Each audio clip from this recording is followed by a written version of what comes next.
Okay, great. So thank you everyone for joining us for today's Amy seminar. Today's speaker is Hakim Benkirane, and he'll be talking about some of the deep learning techniques applied to multi-omics and histopathology. So thanks, Hakim. Take it away. Yeah, thank you for inviting me. So today I will talk about my work, mostly on multimodal integration for precision oncology, going through multi-omics data, histopathology, and even further with new technologies that have come to light. So a little bit about me. I actually graduated from a computer science engineer program with the specialty in finance. So I was not really predestined to do my thesis in medicine like this. I added a Master of Science in applied mathematics, where I studied a lot of data science, but for finance finance application. Then I defended my thesis with Paris-Saclay University on multimodal integration for precision medicine, and actually sent as a postdoctoral researcher with Central Supélec and Prism Center of Precision Medicine, which is a big collaboration that actually actually started not long before my PhD thesis, so I was kind of in the beginning of it. So to put a bit in context of what this center of precision medicine is, it's actually a collaboration between multiple institutions in France, which is Gustave Roussy, which is the leading cancer center in Europe. Centrale Supélec, a big top two engineering school in Europe, Université Paris-Saclay, and a lot of research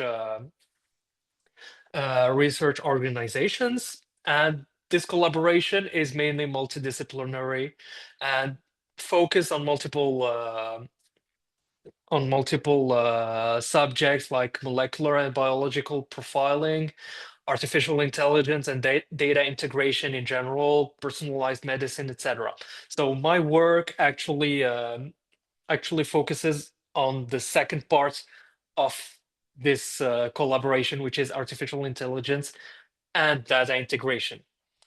And to go more in depth in what we do at our lab, we work on two main objectives, which is the development of novel mathematical models for medical application and AI models. So our main topics revolve either around mathematical modeling for biological systems to model the living in general, computational biology with, for example, works on pan-cancer genomic and transcriptomics analysis for metastatic cancers. We have also biostatistics with works on multiple clinical trials or on new technologies like ctDNAs, which are cell-free DNAs. And what is most important here, and the work I am actually conducting in the lab, is artificial intelligence and how to integrate different types of modalities spanning from multi-omics data, histopathology, and even new technologies like spatial omics. So I will present a bit all of this in the following. So just to put a bit in context, because I talked about precision oncology from the start. So the thing about cancer is that as you may know, it's a highly variable disease where generally the therapies are done as a one-size-fits-all approach, where you give the same therapy to multiple individuals, and depending on the individual, they can experience benefits, no benefits, or even complications. So it's not really the ideal approach.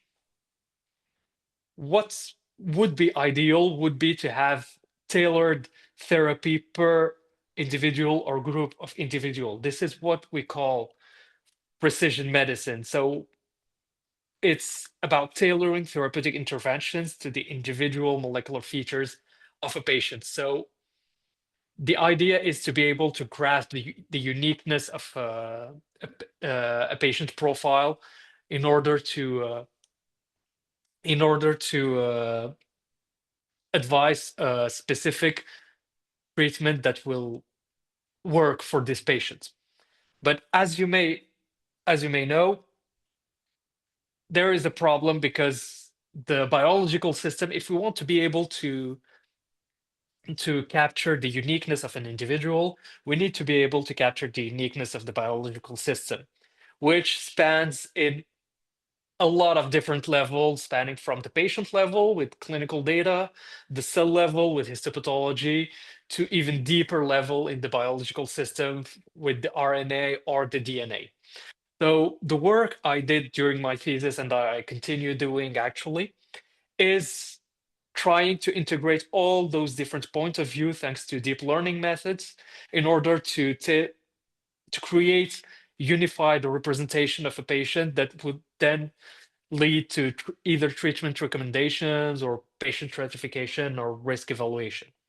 And because in a medical context, explainability is very important, we focus on creating the most explainable possible models, interpret and having interpretations at the different levels of the biological system. Like answer a question like what biological functions are important, or on which region should we focus our attention in the tissue. So knowing that, I will talk about the different modalities. First, talking about multi-omics integration. So from my understanding, you don't you don't really work on multi-omics, so I will introduce the specifics of this modality.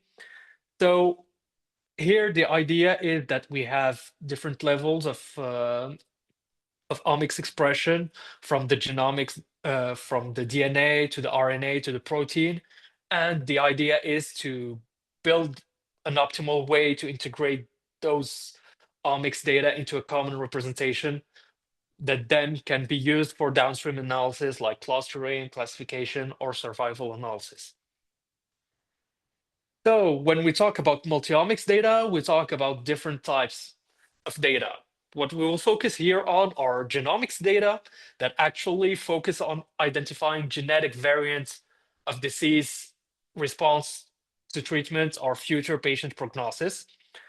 Epigenomic data that focuses on more genome-wide characterization of mo reversible modification of DNA, and transcriptomic data, which examine the RNA level at the level of the transcript.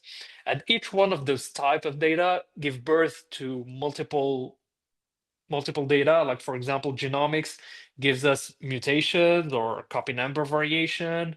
Epigenomics give us what's called DNA methylation, and transcriptomics give us RNA sequencing. So the only thing that you need to know on the formats of those data is that they are tabular data, but of very high dimension. Like when we are talking about genes, we are talking mostly about 12,000 genes or more.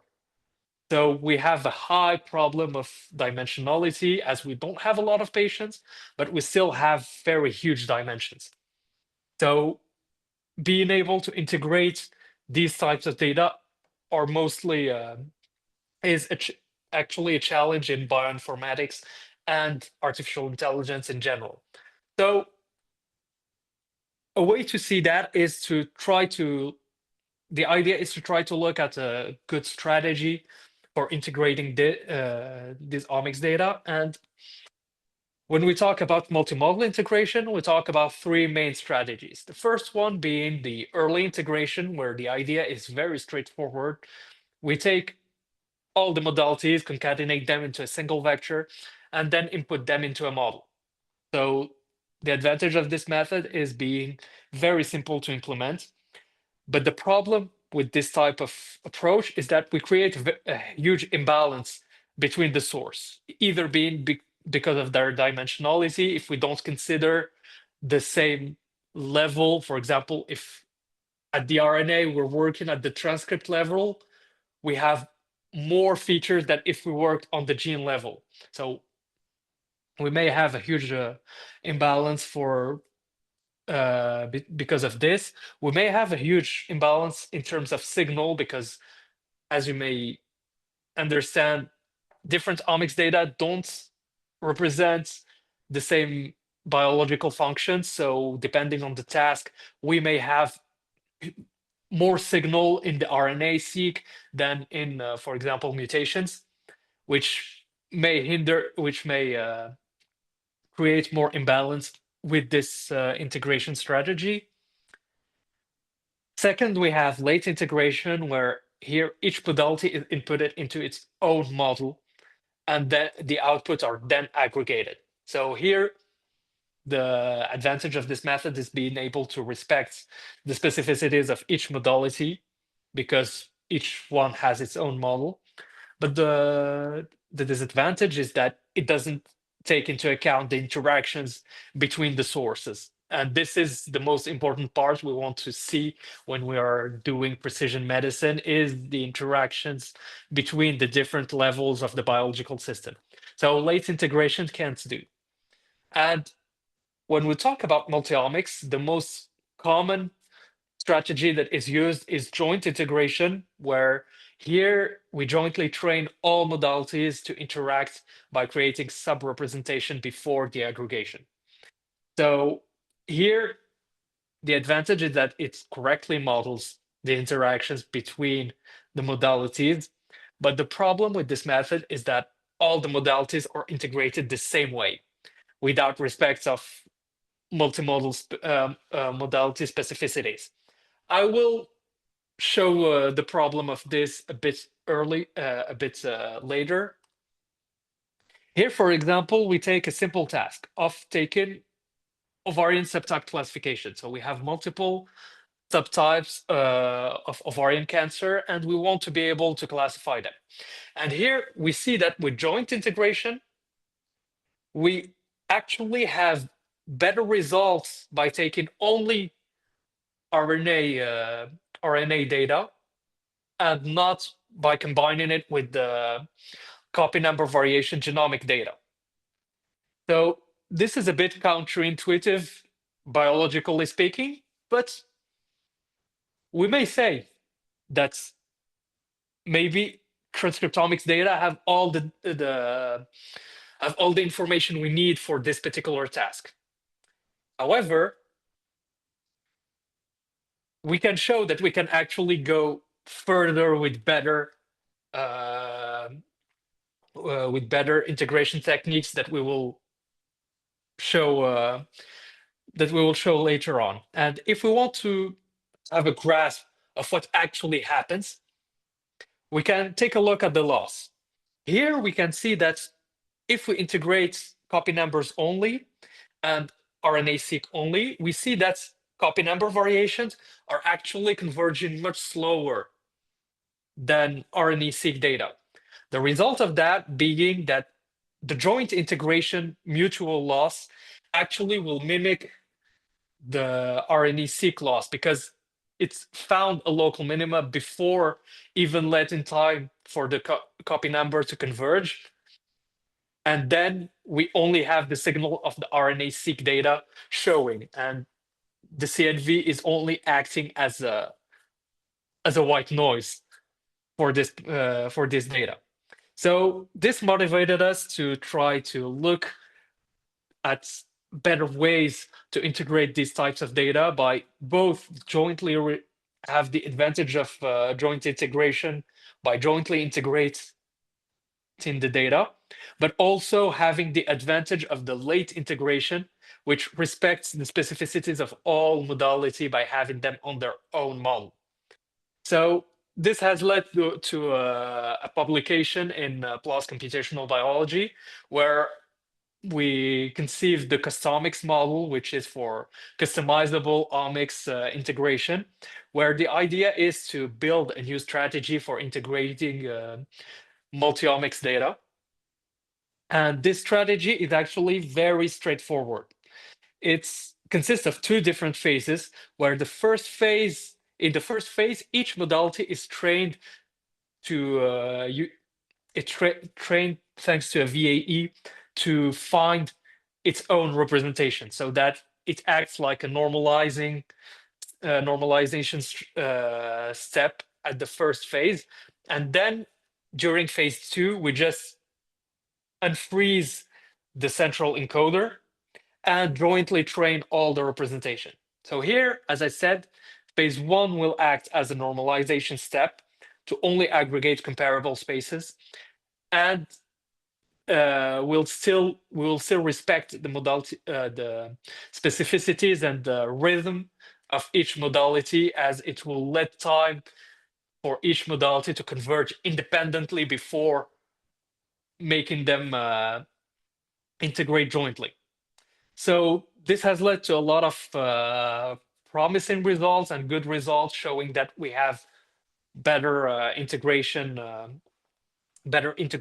with this kind of strategy that with all of the other standard integration strategies. I won't go into full details on the results because it will mainly be biological, but I advise you to go look at the paper. And here we will go to the main challenge. Here is the multi-modal integration between multi-omics data and histopathology data. So just to put in context for those who never saw histopathology data, they represent huge slides, the cut of the tissue that we scan and look at microscope. So we want to be able to look at the cell level, very high resolution, and to still be able to look at all the microenvironments, so all the tissue. So we need images to be at very high resolution. So typically gigapixel images, around like 20,000 by 80,000 pixels, which are huge for any deep learning models. So even in the imaging part, we have a very high dimensionality. So here the challenge is to be able to integrate two or more very high dimensional data by still conserving explainability. And this has led us to create a new model, which is our new publication, multimodal extension of customics, where the idea is to integrate all these types of data into a latent space that can be very well structured. So let's start with the first modality, histopathology.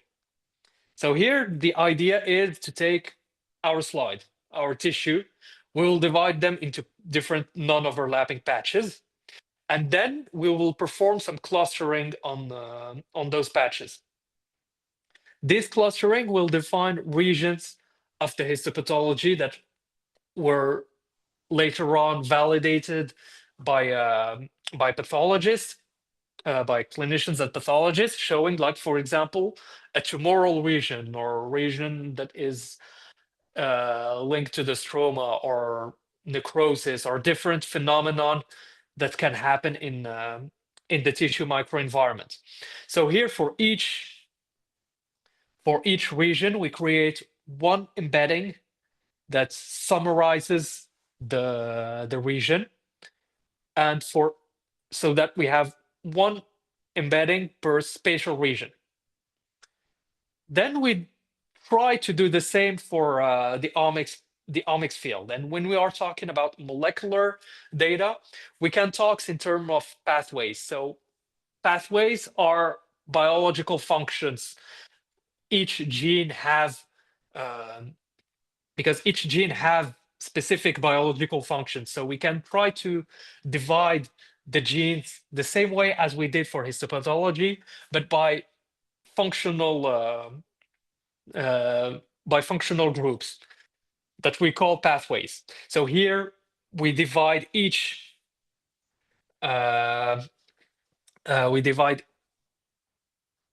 omic data by the corresponding pathway. Then we apply the integration strategy we presented earlier from the previous version of Cosomics to have one embedding per pathway. And now that we have one embedding per pathway and one embedding per spatial region, we can try constructing a latent space that would be more structured. Meaning that here, instead of having just a two-dimensional like two-dimensional field, we consider it as a tensor, where here each block actually corresponds to the interaction between a specific region and a specific pathway. So here we used multimodal factorized method with the co-attention that was actually used for visual question answering. And we use them to model the interaction between one region and one pathway.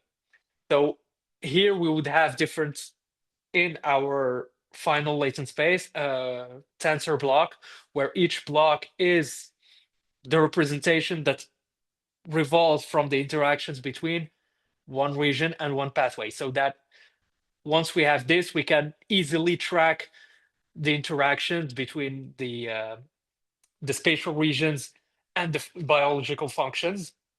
And then we can easily navigate for more explainability. Now that we have our tensor block, comes the challenge of using it for a prediction. For this, we adopted a method of hierarchical mixture of experts. So a mixture of experts, to make it simple, is a method where our data is divided onto multiple experts models that will take the data and be like trained on specific expertise. And we train in parallel a gating network that will then assign to, depending on the data, to each for each expert will be assigned weights that will then be applied to the prediction. Like, for example, if we have a lot of background in an image, we will favorize the experts based that is more performance in the background. So here we use this mixture of experts in two different phases. The first one will focus on the pathway representation, where here the gating network will focus for each pathway, try to learn the weights for each pathway to a specific spatial region, so that we can have a unified representation for each pathway, and then have maximize the performance of the prediction of each pathway, so that we stabilize the region the region weights, and then we perform the same thing at the pathway level, where we learn the different weights at between pathways to build our final prediction. So here the phase one will act as optimizing the prediction for each pathway, and so that it strengthens the region's importance weight for each pathway. And phase two will try optimizing the final overall prediction. And finally, because one major problem we have in precision medicine is that we don't always have all the data. Histopathology is actually easy to have because it's part of the routine in hospitals, but having omics data is not that straightforward. Sometimes because it's actually costly. So if we want this method to be applied on multiple cancer centers, regardless of of the type of technologies they have, we need to have a model that is relaxing this constraint of having all the modalities at once. So for this, we apply a simple method called multimodal dropout, where the idea is that during training, we will start dropping modalities with the probability p before inputting it into the model. So that this helps the model the same way the dropout does for regularizing and avoiding overfitting on specific features. Multimodal dropout will avoid overfitting on single modalities and relax the constraint of having all the modalities at all costs. So just to show you some kind of explainability we can do with the multimodal customics, as I said, we want to do explainability on multiple levels of the biological system. So here, for example, we performed a classification tasks between the PAM50 breast cancer, which are molecular subtypes of breast cancer. And here we started evaluating one subtypes against the rest, and what makes what characterizes these subtypes in multiple levels of the biological system. Here we took HUR2. So for example, what we can do is perform explainability at the pathway level, looking at which biological functions are more important for this prediction. And in fact, it showed that estrogen response is actually it's actually very important for this particular class, which is aligning with the literature on breast cancer. We can try to go a bit deeper, focusing on this specific pathway and look at the gene level, looking at which genes are actually relevant for discriminating HUR2 patients. So here we see that TFF1 is the most influential gene inside this pathway for discriminating HUR2, which once again corresponds to multiple findings in the literatures and in the literature. And finally, once we have the gene level, we can go even deeper in the spatial level, showing the importance of the interactions between estrogen response, biological function, and each spatial region in histopathology.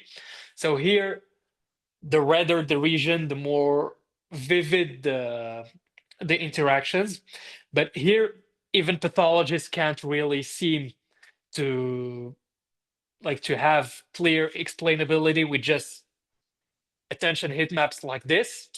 So this is why we also performed a more explainable way to see the heat maps, which are differential expressions between different cell types. So here we used some state-of-the-art models for segmenting the cells and classifying the cells into different types of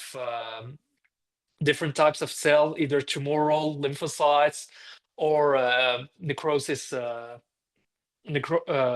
cells, and we can just look at the difference between the high attention regions and the low attention regions.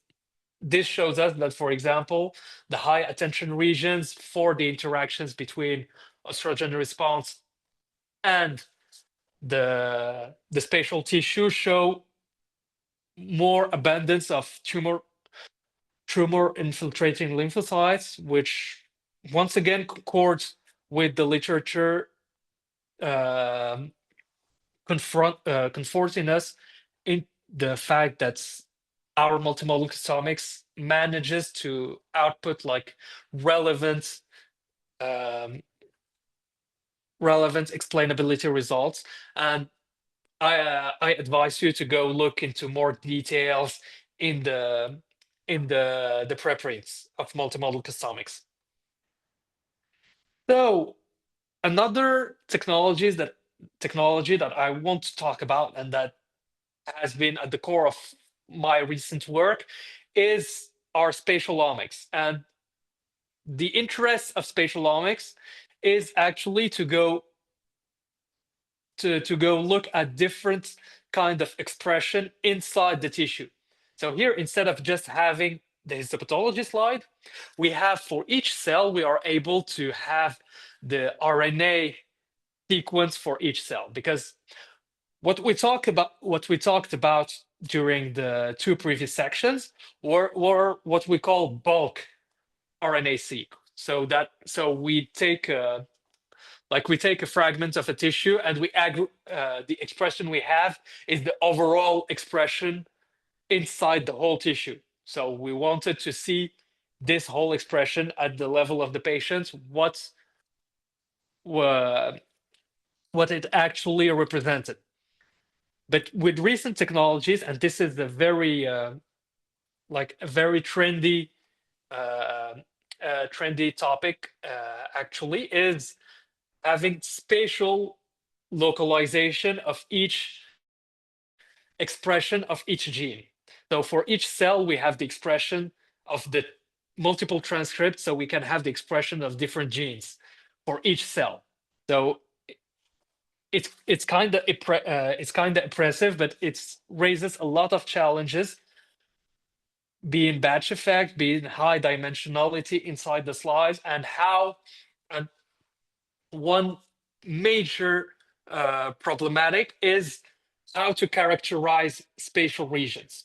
Because what is actually important in the tumor microenvironment is trying to cluster our tissue into multiple homogeneous cellular regions.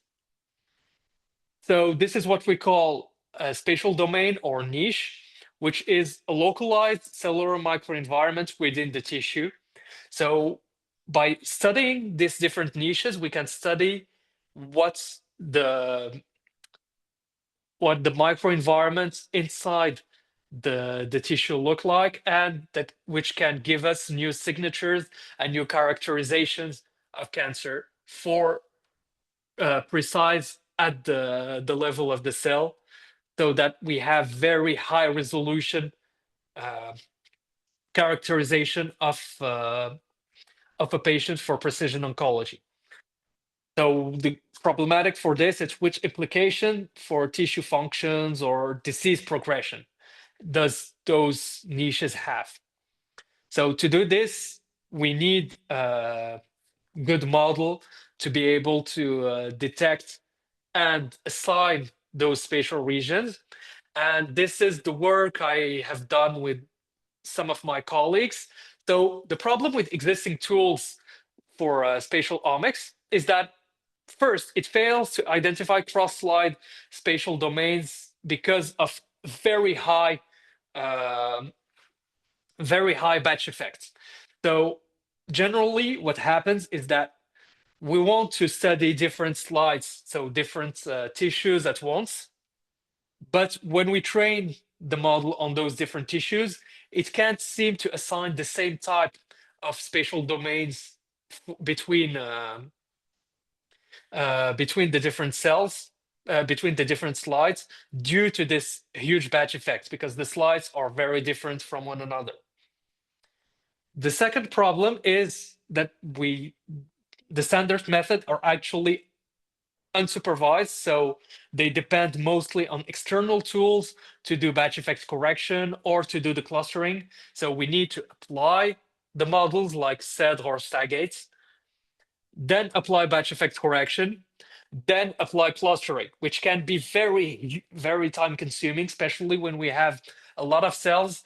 Like you can see in the image, when we go to 6 million cells, we can go up to 1 week of processing for batch effect correction and clustering, which is in practice infeasible.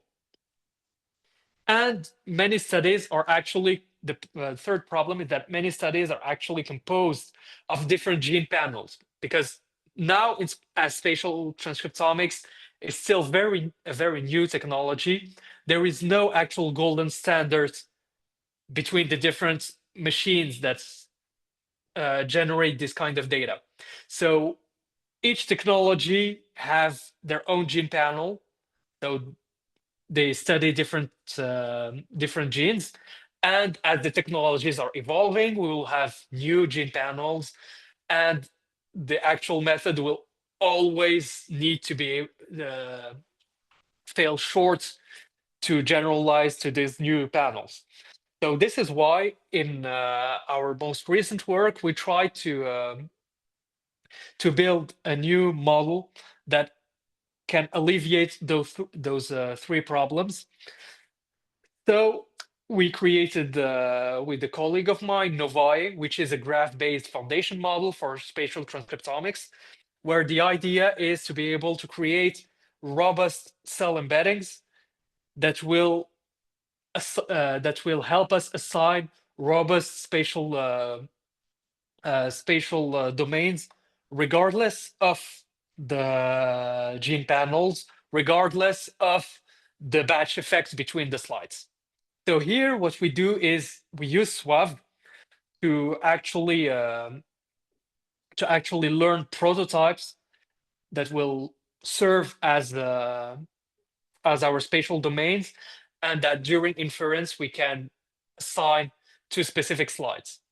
So the idea is, like in contrastive learning, taking two very close subgraphs. So a subgraph is a neighborhood around the cell that we will then assign multiple transformations before having two embeddings per cell that we will try to align and learn prototype using optimal transport and swapped cross entropy to be able to have different prototypes and assign each prototype to the corresponding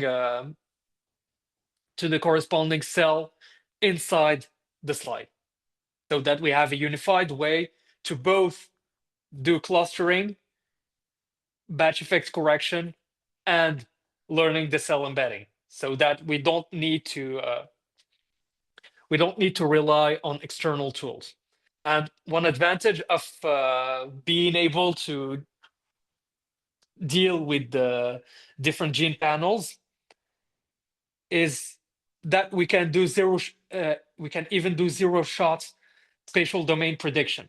So regardless of the technology, we can use our foundation model to just infer new gene panels on new unseen slides.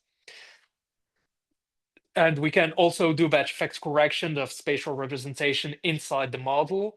We can use the cell embeddings we computed to do spatial pathway analysis like we did in the previous section.